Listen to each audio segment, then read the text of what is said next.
Limelight Kylian এমবাপ্পের দিকেই ছিল।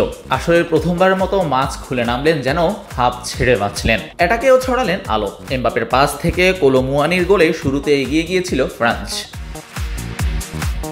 তবে মুহূর্তেই স্পটলাইট ইউরোর ইতিহাসের সর্বকনিষ্ঠ ফুটবলারের দিকে। 16 বছর 362 দিন বয়সী লামিন ইয়ামালের গোলে সমতায় ফেরে স্পেন, যেটাতে গড়লেন সবচেয়ে কম বয়সী ফুটবলার হিসেবে ইউরোতে গোলের রেকর্ড।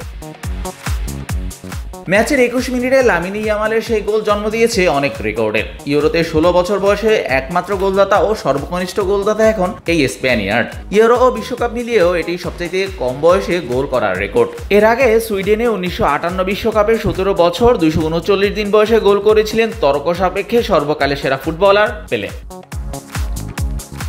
এমন পারফরমেন্সের সাথে 2-1 ব্যবধানে দলের জয়। ম্যাচ সেরাও হয়েছেন লামিন ইয়ামাল, সেখানেও তিনি গড়েছেন কীর্তি।